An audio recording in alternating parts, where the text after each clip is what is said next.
You're listening to the Quint's podcast.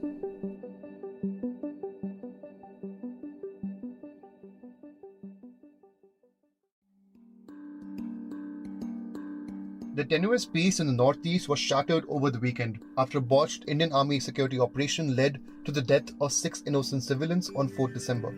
In an apparent case of mistaken identity, a counter-insurgency team of 21 para-special forces ambushed a vehicle carrying coal workers in Nagaland's Oting village in Mon district. But the situation derailed further from this point after hundreds from a nearby village attacked the army team.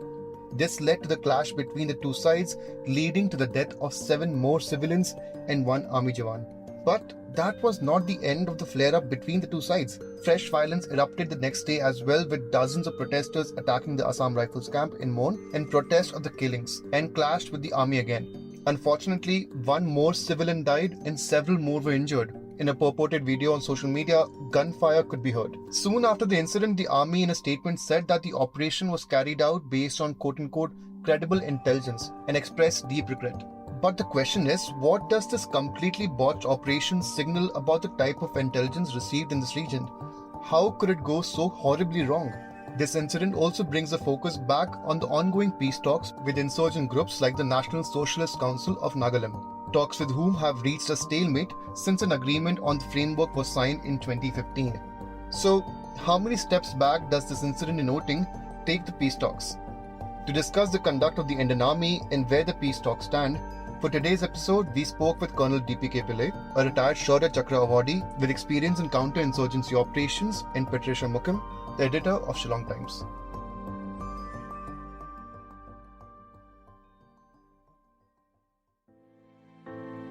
You're tuned in to The Big Story, the podcast where we dissect the headline-making news for you, and I'm your host, Himmat.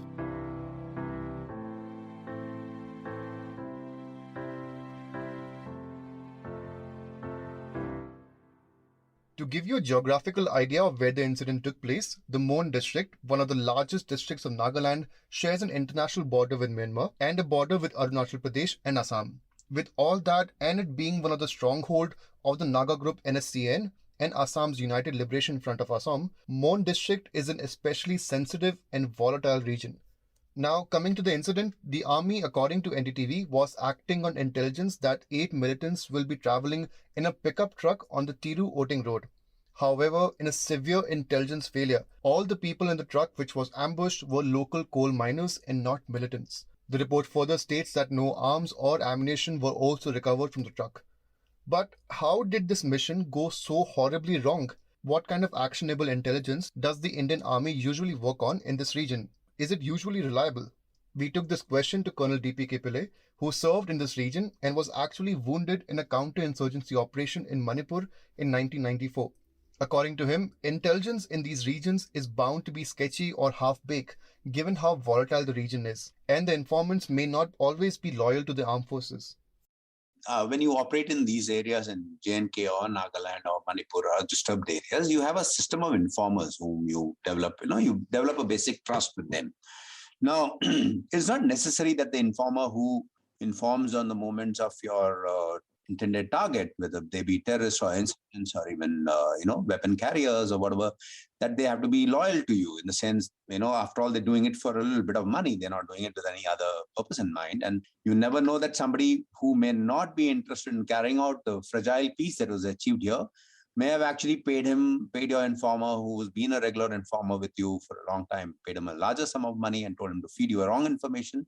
And that happens. And I think that this probably is the reason why somebody at the highest level would actually have bought into such kind of a information piece. So I think either the informer had an interest in disrupting the peace, or he was part of a larger plan where they wanted to kind of create situations that are favorable to them.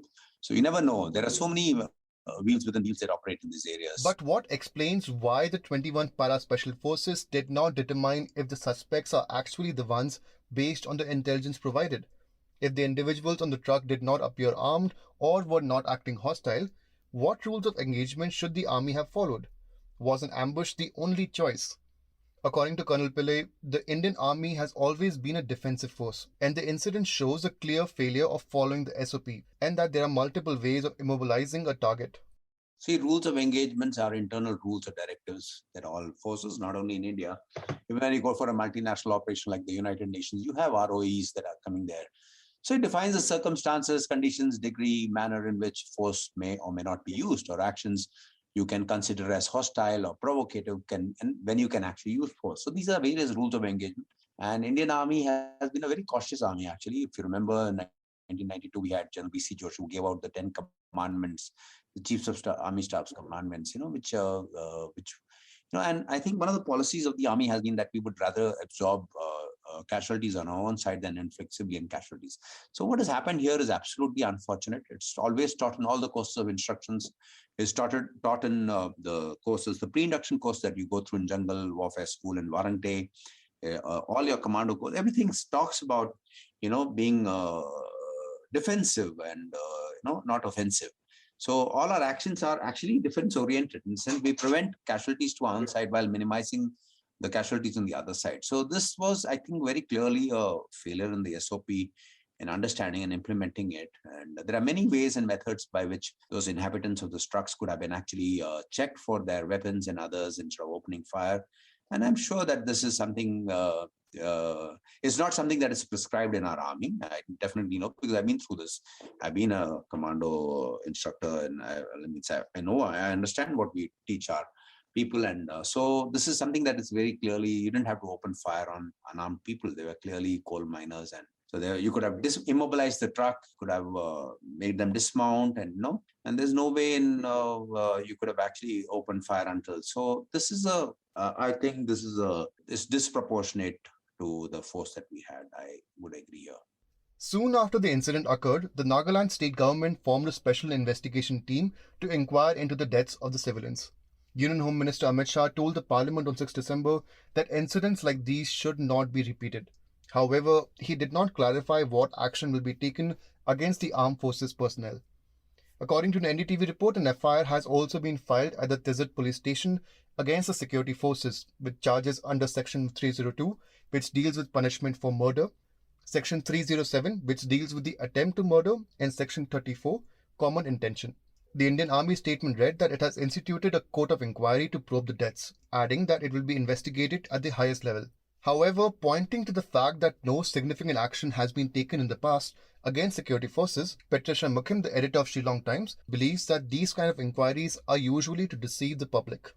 Look, these inquiries are essentially meant to deceive. We know this. We've seen hundreds of inquiries leading to nothing. There's been no path-breaking inquiry that led to, some reformative action, some punishment to the guilty. We don't hear about them at all because, when you have the Armed Forces Special Powers Act, it empowers the army to do a lot of things. It empowers them to act with impunity. I have been in this field for so many years. I don't recall anyone being punished, to tell you the truth. So I will maybe have to go back to check records. But if there was some path-breaking investigation, we would have remembered it. But we have heard none so far. And, the army will not get into a counter-insurgency exercise without the AFSPA, because they say that it's like being sent with our hands tied. And I want to remind you of what General V.K. Singh said once when he was the general, and he was asked about the left-wing extremism in central India. He was asked whether the army would go in there. And he had said very categorically that the army will not fight their own people. So when it comes to left-wing extremism, to the Maoists, they are considered our own people. The people of the Northeast and Jammu and Kashmir perhaps are not considered our own people. Why? I think we need to question this. This sort of statement, is very, very offending, but it was allowed to go without any questioning. The incident also has renewed calls to repeal the Armed Forces Special Powers Act, or AFSPA, which essentially grants armed forces in quote-unquote disturbed areas special powers to maintain public order. Now, these powers go beyond the authority of the police and include powers like arresting someone without a warrant or even conducting searches without one. It is currently operational in Assam, Nagaland, Manipur, excluding Imphal, and a few districts of Arunachal Pradesh. In Parliament on 6 December, the opposition demanded the act to be repealed, with Congress's Pradyut Bordoloi stating that his head hangs in shame when the army quote unquote indulges in such barbaric attacks against its own citizens. Regional political parties on Nagaland also joined in support of the repeal of the act, terming it as quote unquote draconian in one of their statements, according to an India Today report. Patricia Mukim believes that it is time that the army is foregone the responsibility of acting against counterinsurgency in the region, and that a new border force needs to be inducted who understands the region's complex nature. What we have is this free movement regime, which I think needs to be reconsidered. Between certain kilometers between India and Myanmar, which is the area that borders Mon district and other places. It's a free movement regime because there are people from Nagaland whose skin are on the other side. So they keep moving, but this movement causes a lot of problems because drugs come in, weapons come in. So in this case, the army said that they got some intelligence that the NSCNK, the Kaplang group, would be coming in from Myanmar to Mon district, and they were prepared to catch those guys, but then they got the wrong ones. So if you had a stronger border force, or a stronger border reinforcement, maybe you will not have these sort of incidents. I just feel that the Northeast should now stand as one in demanding the revocation of the Armed Forces Special Powers Act. We don't need this colonial act in this day and age.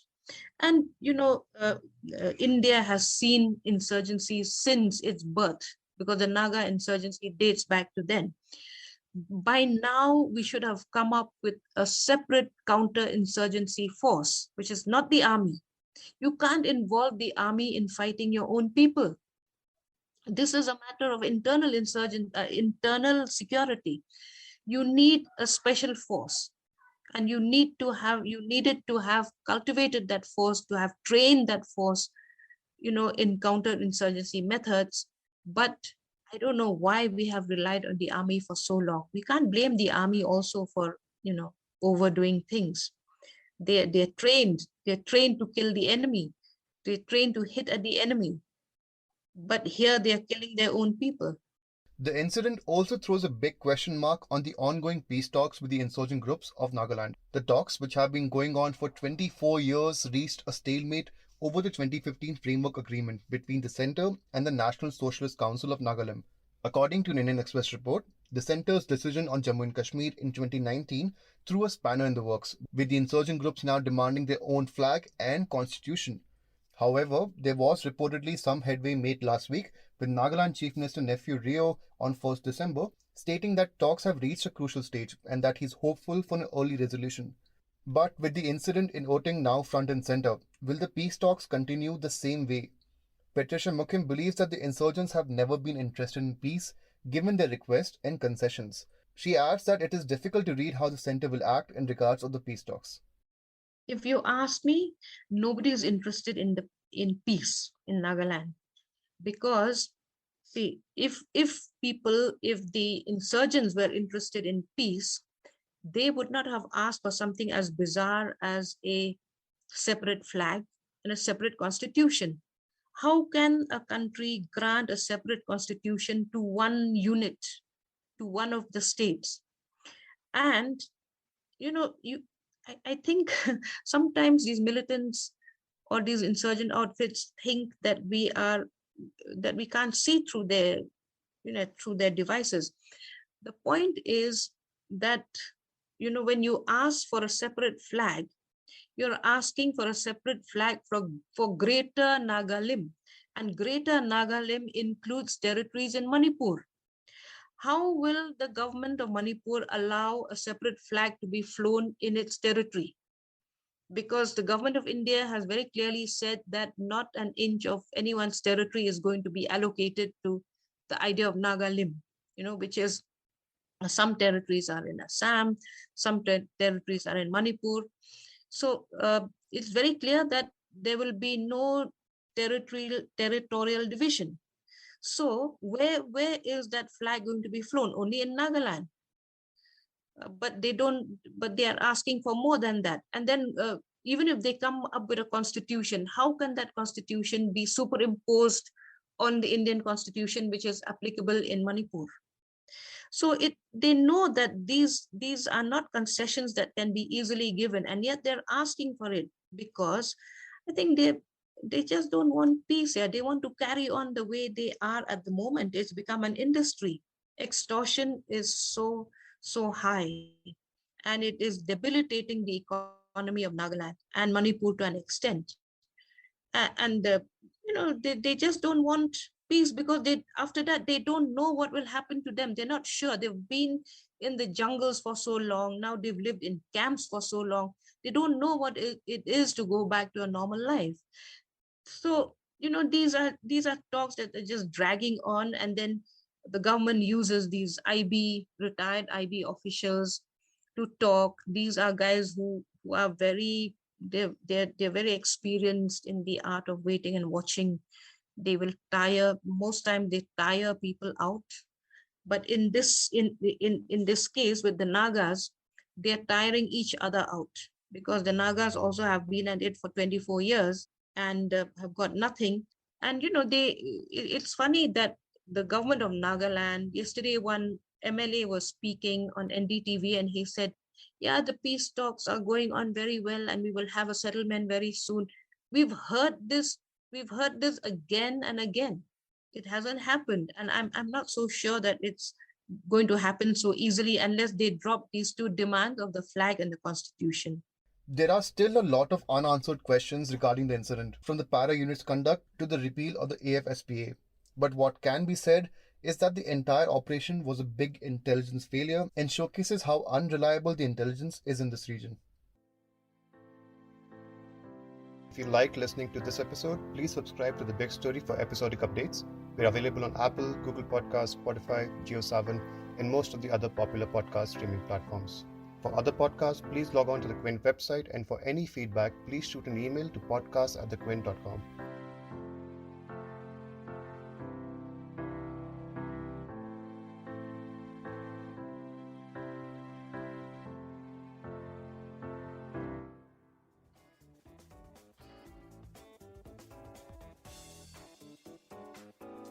Thanks for listening.